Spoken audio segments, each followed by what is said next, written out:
নাহিদ ইসলাম সাহেব একটা পার্টির চিফ, উনি একটা কোম্পানির বা একটা প্রতিষ্ঠানের পরামর্শক। আমরা এখন পর্যন্ত, আপনি তার দলের লোক তা জানেন না, আমি একজন সাংবাদিক তা জানি না, উনি কোন কোম্পানির পরামর্শক। এটা কি হওয়া ঠিক হইলো আসলে?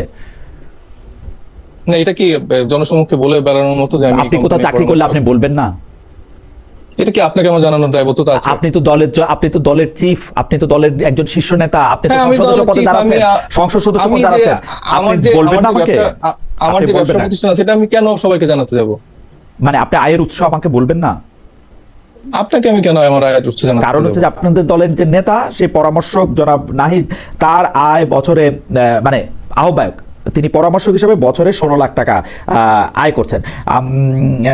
আমি আপনাদের কাছে যে প্রশ্নটা করতে চাই, যেহেতু আপনারা নতুন রাজনৈতিক বন্দোবস্তের কথা বলেছিলেন, এই নেতা নেত্রীদের আয় ব্যয় তদারকে এনসিপি থেকে কোনো কিছু করা হচ্ছে কিনা, দলীয় নেতাদের হলফনামার তথ্যাবলী আপনাদের দল থেকে আসলে পরীক্ষা করা হচ্ছে কিনা, যে মানে আপনারা এটা রাইট ওয়েতে নাকি রং ওয়েতে এটা নিচ্ছেন। আপনার থেকে যদি শুরু করি, আপনার 36 লাখ টাকা হাতে আছে, তার কোনো বিশেষ কারণ আছে কিনা? জনাব নাহিদ ইসলাম সরকারের উপদেষ্টা ছিলেন, ছেড়ে দিয়ে এটা করেছেন, পরামর্শক হিসাবে তিনি বছরে 16 লাখ টাকা আয় করছেন। এই ব্যাপারটিও আসলে ঠিক মানে আমরা বিশ্বাস করতে পারবো কিনা, বা এটার সাপেক্ষে আপনারা কোনো প্রশ্ন করেছেন কিনা আপনাদের দলের নেতাকে? জনাব সাইদ মুস্তাফিজ। হ্যাঁ, ধন্যবাদ আপনাকে প্রশ্নের জন্য। জি, দেখেন, আমি ব্যক্তিগতভাবে আমার ফ্যামিলি বিজনেস আছে গার্মেন্টসের, সেটা 1999 সাল থেকে। পরবর্তীতে আমি যখন যুক্ত হই, পরবর্তীতে আমি নিজের মতো করে আমার আলাদা সাইট থাকে, সেখানে আসলে আমার নিজস্ব মানে ব্যবসা চ্যানেল থাকে, এবং সেই জায়গা থেকে এই যে অর্থের যে উৎসের কথাটা বলা হয়েছে, সেটা মূলত নির্বাচনী যে আমাদের ব্যয় করতে হবে, তো আমি সেই জায়গা থেকে সেটা আসলে কোনো ব্যাংকিং চ্যানেলে রাখা হয়নি, এবং সেটা মূলত নির্বাচনে ব্যয়ের জন্যই রাখা হয়েছে। এবং নাহিদ ইসলাম সহ অন্যান্য যাদের কথা বলছেন না কেন, একটু আপনার কথা বলি যে তাহলে এই টাকাটা নগদ থাকলেও এটা ট্যাক্সড, এটার আয়ের উৎস বা অন্য কোনো কিছু যদি কেউ আমরা ভবিষ্যতে জানতে চাই, এটা আপনি জানাতে পারবেন যে এই 36 লাখ? হ্যাঁ, ডেফিনেটলি। এটা ক্রাউড ফান্ডিং এর মাধ্যমে জোগাড় করা না? না, এটা ক্রাউড ফান্ডিং এর মাধ্যমে জোগাড় করা, মানে আপনার পরিবার থেকে। ঠিক আছে, হ্যাঁ, জনাব নাহিদ ইসলামের কথা বলছিলেন। জি, সো নাহিদ ইসলাম তার জায়গা থেকে আসলে তিনি একটা কোম্পানিতে আছেন, সেখানে তার যোগ্যতা অনুযায়ী সেখানে তাকে সম্মানই দেওয়া হয়, এবং এটা তো আমার মনে হয় না যে মানে আলাদা কোনো কঠিন বিষয়। এখানে অন্যান্য আমাদের দলের আর যারাই আছেন না কেন, আপনারা জানতেন যে জনাব নাহিদ ইসলাম পরামর্শক হিসেবে কোথাও কাজ করছেন, যেখান থেকে তাকে টাকা দেওয়া হচ্ছে? হ্যাঁ, জি, আমরা জানতাম। এটা কি ধরনের, মানে তাহলে তার পেশাটাও তো নিশ্চয়ই জানেন, বা কোন কোম্পানিকে বা কোন প্রতিষ্ঠানকে উনি পরামর্শ দিচ্ছেন সেটা তো নিশ্চয়ই জানেন। খুব ডিটেইলে আমি জানি না। আমি জানি যে উনি একটা কোম্পানিতে পরামর্শক হিসেবে আছেন, এবং আমাদের দলের আপনি জানেন যে আমাদের মোটামুটি 80% প্রফেশনাল মানুষজনই আমাদের সাথে দলে যুক্ত, এবং যারা আসলে স্টুডেন্ট থেকে নতুন ভাবে আমাদের দলে যুক্ত হয়েছেন, আমাদের দলের যারা বিভিন্ন ব্যবসা বাণিজ্যের সাথে যুক্ত ছিল, তারা অনেকের প্রতিষ্ঠান থেকে চেষ্টা করেছে তাদেরকে আসলে কোনো জব বা কোনোভাবে ফ্যাসিলিটেট করতে পারে কিনা, কারণ আমাদের যে ট্রেডিশনাল পলিটিক্স, সেখানে শুধুমাত্র আমাদের রাজনীতিবিদদের পেশা থেকে রাজনীতি। তো সেই জায়গা থেকে আমরা চেষ্টা করছি যে, আমরা যেহেতু বলছি আমরা নতুন রাজনৈতিক বন্দোবস্ত বা সিস্টেমেটিক পরিবর্তন করতে চাই, সে জায়গা থেকে আমরা এই স্বচ্ছতার জায়গাটা নিশ্চিত করতে চাই। এবং ঠিক আছে, আমাদের ব্যাপারে সবার উৎসাহ থাকবে, এটা খুব স্বাভাবিক, কিন্তু আমাদেরকে নিয়ে আসলে যেভাবে মিডিয়া ফ্রেমিংও করা হচ্ছে, সেটাও কিন্তু আমি মনে করি না যে ঠিক। আমি আজকেই একটা শীর্ষস্থানীয় দৈনিক পত্রিকায় দেখলাম যে 2 জন কোটিপতির কথা বলা হয়েছে, যারা আমাদের এনসিপিতেই দুইজন প্রার্থী।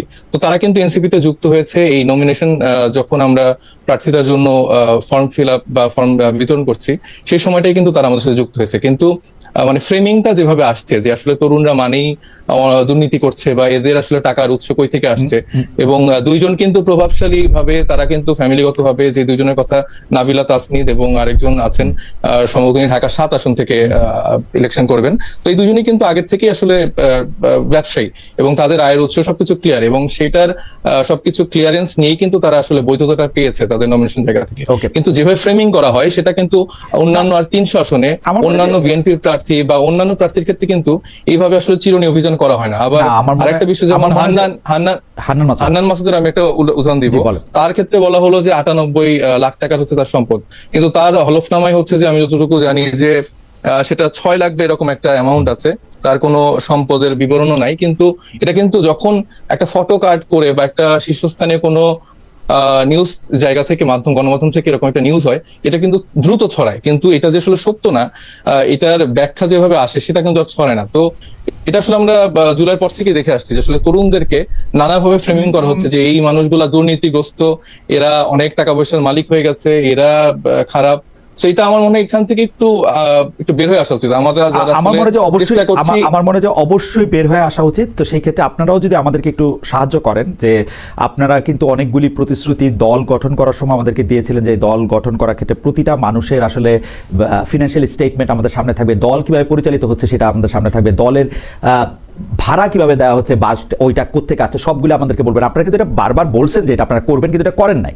না করার ফলে যেটা হয়েছে, আপনি যেটাকে ফ্রেমিং বলতেছেন, আপনি যদি একটু খেয়াল করেন, আপনি দেখবেন এনসিপির তরুণদের সম্পর্কে মিডিয়াতে যত কথা আসছে তার চেয়ে অনেক গুণ বেশি কথা কিন্তু জামায়াত বিএনপির নেতাদের বিরুদ্ধেও আসছে।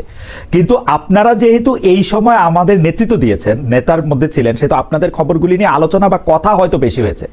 একজন রেদওয়ান আহমেদের থেকেও হয়তো নাহিদ ইসলাম বা সাইফ মুস্তাফিজের ব্যাপারে বেশি আলোচনা হয়েছে, কারণ আপনারা সামনে ছিলেন। কিন্তু আপনারা কি সবকিছু আমাদেরকে পরিষ্কার করেছেন? যেমন আপনি দেখেন, আমি ছোট্ট করে একটু বলি, নাহিদ ইসলাম সাহেব একটা পার্টির চিফ, উনি একটা কোম্পানির বা একটা প্রতিষ্ঠানের পরামর্শক। আমরা এখন পর্যন্ত, আপনি তার দলের লোক তা জানেন না, আমি একজন সাংবাদিক তা জানি না, উনি কোন কোম্পানির পরামর্শক। এটা কি হওয়া ঠিক হইলো আসলে? না, এটা কি জনসমক্ষে বলে বেড়ানোর মতো যে আপনি কোথাও চাকরি করলে আপনি বলবেন না? এটা কি আপনাকে আমার জানানোর দায়বদ্ধতা আছে? আপনি তো দলের চিফ, আপনি তো দলের একজন শীর্ষ নেতা, আপনি তো সংসদ সদস্য পদে দাঁড়াচ্ছেন, আপনি বলবেন না আমাকে? আমার যে ব্যবসা প্রতিষ্ঠান আছে সেটা আমি কেন সবাইকে জানাতে যাব? মানে আপনি আয়ের উৎস আমাকে বলবেন না?